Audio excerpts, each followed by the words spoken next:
Baik, assalamualaikum warahmatullahi wabarakatuh. Eh, Berjumpa lagi.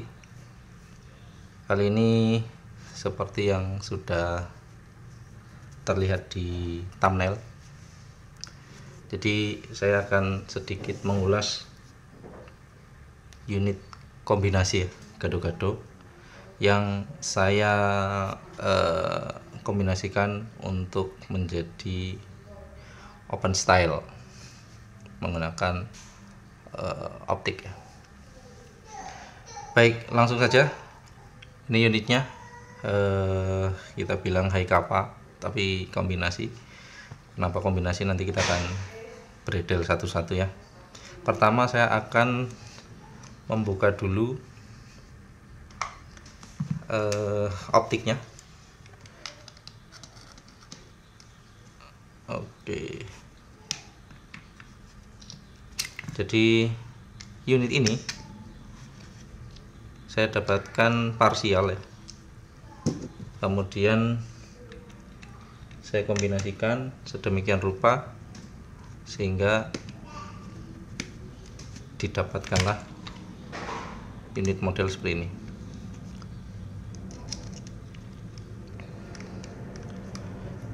Dia punya panjang barel 5.1,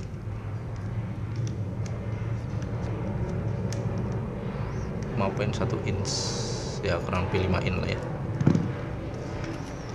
Baik, kemudian kita akan lepas skrunya.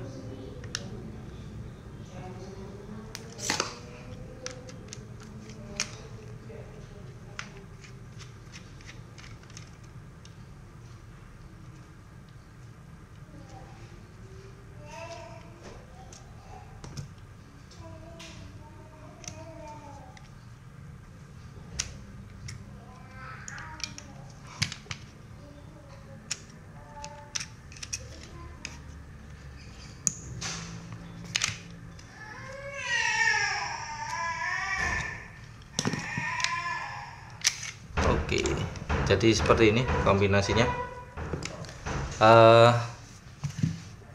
Kita akan bahas satu-satu ya, dari bagian slide dulu, kemudian ke bawah frame dan grip atau lower, kemudian baru ke optiknya. Oke, kita geser dulu. Baik, slide-nya adalah saya ambil dari unit KP07, mereknya adalah KJW Guangzhou Works ya. Jadi dia adalah tipenya 1911 1911 seperti yang sudah terlihat ya. Ups. Oke, jadi dia punya bushing, kemudian outer barrel 1911 ini. Oke, kita zoom out lagi. Baik, jadi ini genuine punyanya KP07 dengan panjang barel 5.1. Jadi ini masih genuine bawaan semua. Ups, ini rada kotor. Kita coba carikan ini. Jadi kemarin ini masih baru saya assembling kombinasi ya, jarang saya bongkar-bongkar. Jadi pemilik sebelumnya memberikan grease terlalu banyak.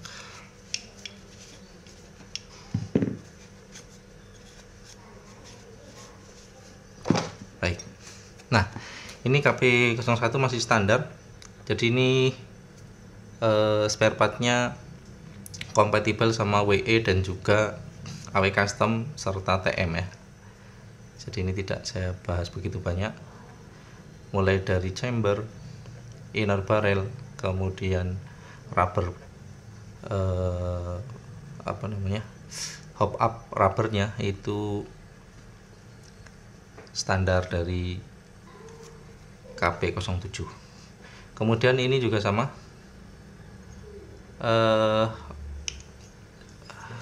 Jadi outer barrelnya itu bisa dilepas ya.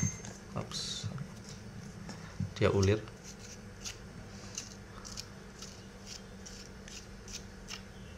Seperti ini.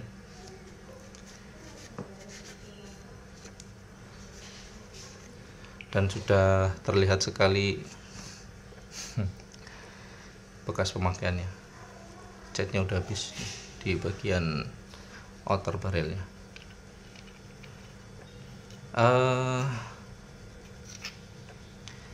Kalau ada yang hobi gonta-ganti antara 1911 style sama High Kappa ya, yang notabene bedanya adalah di outer barrel dan tanpa bushing. Ini cukup efisien ya, karena tinggal ganti outernya bagian depan dengan model High Kappa. Sudah, ketika udah diganti ya ini sudah tidak diperlukan lagi, bisa full High Kappa. Tapi kalau mau style 1911 ya pakai yang seperti ini ya. Saya belum tahu apakah ada yang jual terpisah untuk bagian depannya yang model High Kappa, atau harus dibeli satu set. Kalau satu set berarti ya sama aja ya, beli outer barrel IC. Tapi bisa jadi ada di luaran sana atau di toko-toko online yang jual second bagian depannya saja. Barangkali nanti ada yang jual, jadi itu bisa. Ini jika memang berharap pengen berubah-ubah style.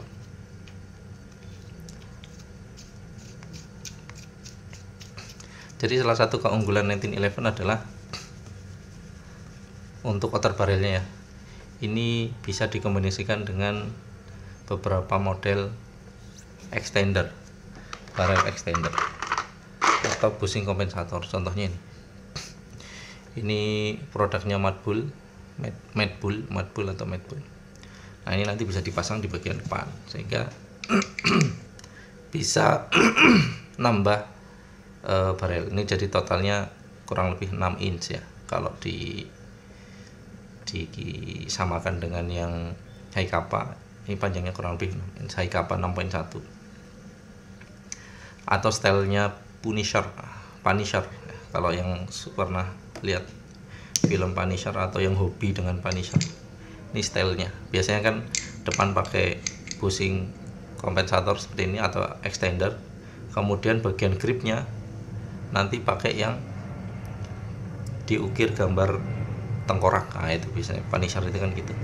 Nah, ini salah satu keunggulannya, jadi bisa di extend. Kalau yang High Kappa tidak bisa. Jadi kalau mau nambah bagian depan, maka harus ganti outer barrelnya yang kompensator ready, atau dicarikan yang ulir kemudian ditambah flash header atau ya mungkin sejenis kompensator gitu ya. Nah, itu perbedaan High Kappa dengan 1911 style. Jadi salah satu keunggulannya itu 1911 style tinggal tambah bushing kompensator sudah bisa manjangin barrel. Jadi kalau mau pakai inner yang lebih panjang, nah itu pun aman ya. Jadi seperti itu. Baik, ini bagian dari barrel. Kemudian ini bushingnya masih standar ya, jadi tinggal pasang. Fungsinya bushing itu untuk mengunci barrel supaya dia center di tengah. Baik, kemudian untuk rocktail spring ya, ini 1911 style seperti ini. Jadi prinsipnya sama seperti High Kappa. Kalau misal mau dibikin short stroke, tinggal ditambahkan buffer di bagian belakang spring. Saya belum punya banyak experience dengan ini, jadi belum bisa banyak bercerita. Kalau saya perhatikan sih kurang lebih sama, cuman efeknya nanti kalau 1911 style itu pada saat terkokang itu cuman seperti ini, kelihatan outer saja tanpa ada rootnya. Beda dengan Hikapa. Kalau Hikapa ada outer barrel dan root. Nah, itu yang akan membedakan. Kurang lebih nanti seperti ini. Nah, jadi kalau Hikapa kan seperti ini. Nah, ada outer barrel dan guide root. Ini dua-duanya nongol. Kalau 1911 itu hanya ini aja, outer barrel saja, karena guide rootnya tidak panjang seperti itu ya. Itu yang membedakan. Baik, kemudian slide-nya ini adalah metal. Ini originalnya KP07 ya, metalnya metal babet kalau nggak salah, babet, kurang lebih itulah. Kemudian bagian chambernya pun ini juga standar bawaannya, chamber dan juga nozzle ini standar bawaan dari KP07. Bisa dilihat di dalam ada rocket valve-nya warna biru ya, dengan nozzle warna merah. Ini banyak dipakai di KJW atau KJ Works. Baik, selanjutnya cocking handle ini saya handmade. Saya buat kemudian di saya buatkan ulir, jadi ujungnya ada bautnya. Kemudian saya buatkan ulir di rear side-nya KP07 ya. Ini genuine KP07. Rear side ini dia interchange dengan punyanya TM. Nah, tapi pernah saya pakai punya Army, ini nggak masuk ya. Mekanismenya Army itu bukan strukturnya ya, itu sedikit berbeda. Tapi kalau satu set Army dengan KJW itu bisa terpakai, dengan Hikapa TM juga bisa terpakai. Nah, cuman kalau part-partnya ini enggak, ada beberapa yang kompatibel. Tapi kalau punyanya KP07 dengan TM dengan WE, setahu saya ini sama. Oke, ini ada sedikit cuil ya di bagian belakang. Ini saya beli second, sudah cuil seperti ini dari pemilik sebelumnya. Baik, mungkin itu. Front side saya lepas karena nanti akan kebentur dengan optik. Jadi karena ini juga sudah tidak diperlukan lagi, kalau sudah ada optik, jadi saya lepas front side-nya. Kalau mau dikembalikan normal tanpa optik, tinggal dilepas cocking handle. Cuma nanti di sini ada sedikit bekas lubang ulir, sama dipasang front side-nya. Itu sudah menjadi style standar ya, standar divisi. Kalau nggak salah begitu ya. Baik, ini untuk bagian slide. Kita akan assembly dulu sebelum kita bergeser ke bagian lower atau bagian frame.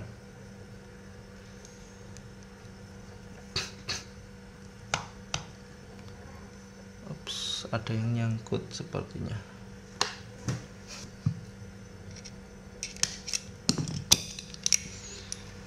Oke, kita assembly dulu bagian slide-nya.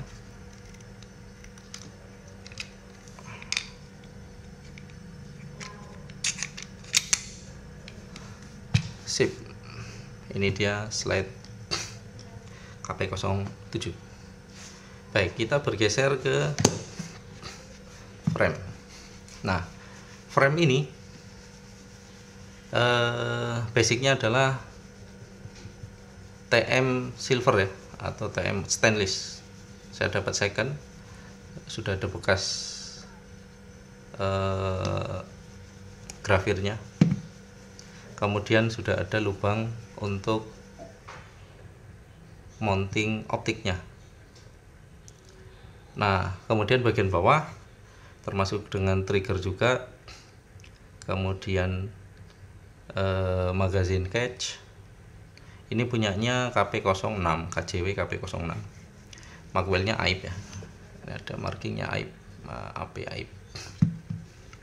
Kalau bagian atas ini TM silver kecuali ini apa namanya, safety lever, thumb safety. Nah, ini saya lupa nih, kalau nggak salah punyanya, kalau nggak salah ingat ya, ini punyanya KP05 kalau nggak salah, saya lupa. Ini dapatnya pretelan juga. Jadi kadang saya cari spare part pretelan yang dijual di toko online, kemudian saya ambil. Di sini tidak ada upgrade spesial ya, karena hanya mengkombinasikan antara TM dengan KCW ya. Magwell-nya AIP. Oke, kita zoom out sedikit. Baik. Nah, jadi di sini saya dapat sudah berlubang di bawah untuk tempatnya rail ya, extension. Kemudian ada 3 lubang di samping kiri dan juga di samping kanan. Ini untuk mountingnya optik, bisa dipasang mounting untuk optik atau langsung yang Seymour Serendipity ya. Nah, itu juga bisa langsung pasang sini. Seperti itu. Ini saya dapatkan sudah. Nah, yang saya buatkan ulir tersendiri adalah di sini. Jadi ulir ini adalah untuk mountingnya optik tadi. Jadi optik yang harusnya terpasang di sini, saya desain, saya modifikasi supaya dia tidak termounting di frame dan dia termounting di menggantikan fungsi slide lock ya, dan ada 1 lubang ulir untuk menguncinya. Seperti itu. Kenapa? Karena saya dapatkan modelnya yang terlalu di depan, jadi dia tidak ada offsetnya ke belakang. Jadi kalau dipasang depan ini, optiknya terlalu di depan. Jadi supaya tidak terlalu di depan, bisa lebih dekat dengan mata, saya geser seperti ini. Nah, ini modifikasi, nanti kita singgung ya. Jadi itu untuk bagian lower. Secara fungsi normal, ya.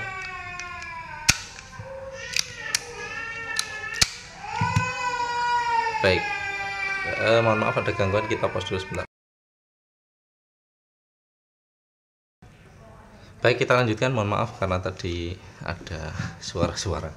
Ini kebetulan studio mini di rumah, jadi ya banyak suara-suara anak-anak. Baik, ini tadi di area frame ya. Jadi itu saja modifikasi yang saya lakukan. Secara fungsi sudah oke, tidak ada kendala.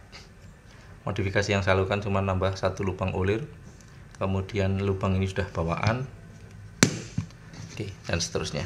Baik, sekarang kita bergeser ke optik. Nah, optik ini tadi sudah saya singgung sedikit ya.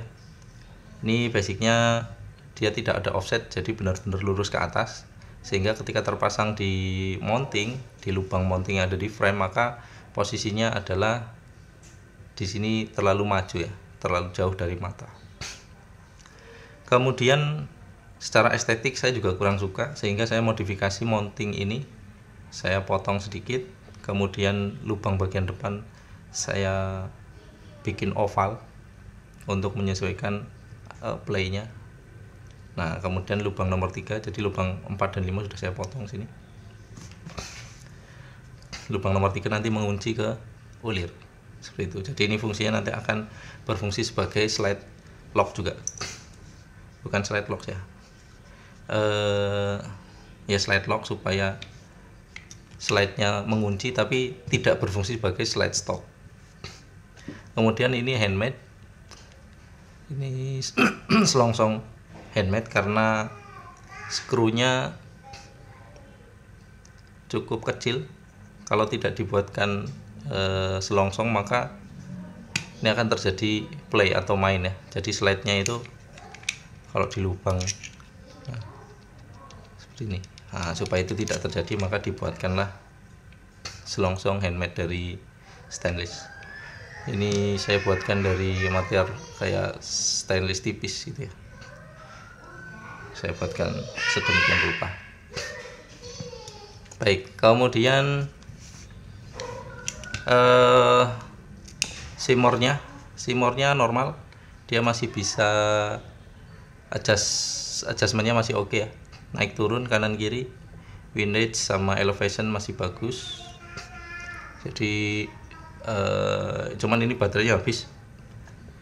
Saya biasanya pakai baterai LR44 2 biji karena lebih murah ya, cuman ya resikonya tidak akan bertahan lama, mungkin cuman berapa bulan saja. Kalau yang baterai genuinnya cukup mahal, harganya 100.000 lebih kadang. Saya pernah lihat 150-an.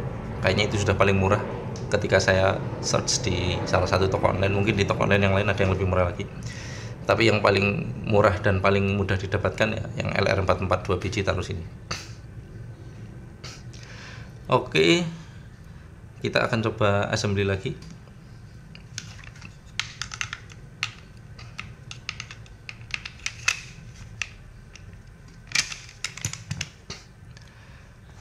Jadi nanti posisinya seperti ini, kita pasang dulu bushingnya. Sip. Setelah itu, nah ini sengaja memang saya carikan yang rada lebih panjang sedikit, harapannya di ujung sebelah kiri nanti ini bisa jadi thumb rest. Cuman memang hanya sebatas seperti ini saja. Kalau misal bisa dibuatkan plate mungkin akan lebih bagus, cuman saya masih belum sempat.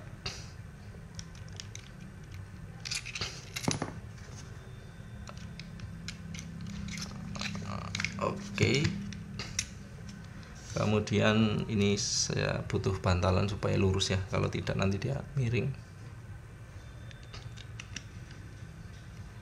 Sip.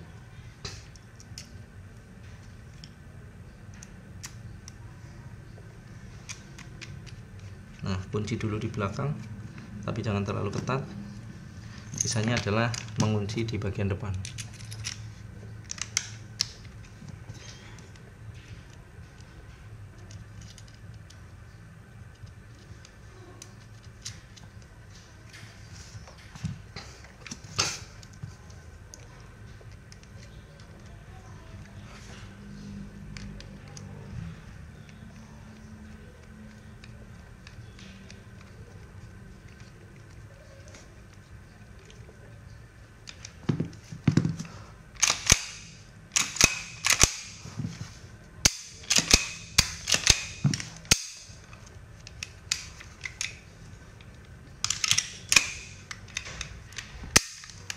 Baik, jadi seperti ini. Ini ada tongolan sedikit untuk thumb rest, jadi bisa seperti ini nanti. Kalau mau dimodif juga masih memungkinkan jika berharap untuk bisa modif. Saya coba zoom out. Nah, seperti ini. Oke, tampilan dari belakang seperti ini. Ini cocking handle-nya.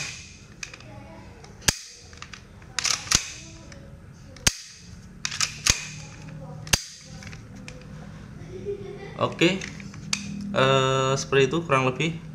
Magwell-nya oke ya, magwell-nya ini tidak nyangkut di magazine base. Beberapa magwell itu kalau terpasang magazine base-nya nyangkut sehingga butuh sedikit penyesuaian, tapi ini alhamdulillah bagus, jadi tidak perlu penyesuaian lebih banyak lagi, langsung bisa dipasang.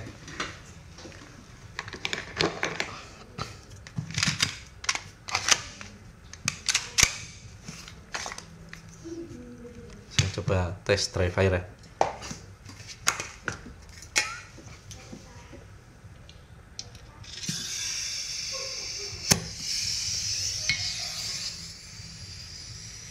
Oh, ini bocor ini.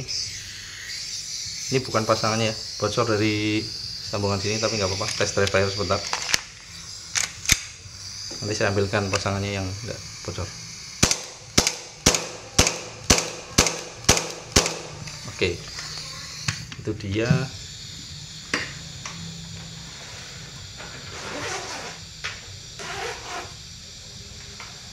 Nah, untuk pasangnya adalah ini magazinnya KJW ya, magazin KJW. Oh, ini sudah terisi ya, ini KP06.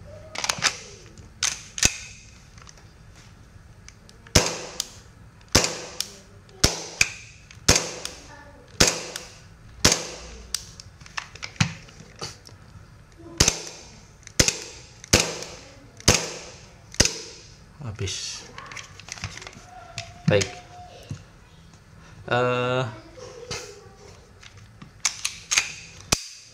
saya belum bisa tes. Oh sorry, outer barrelnya belum ada ulir ya. Jadi untuk tes velocity harus pakai krono yang independen, yang terpisah, bukan krono model tracer ya. Karena kebetulan saya punyanya krono tracer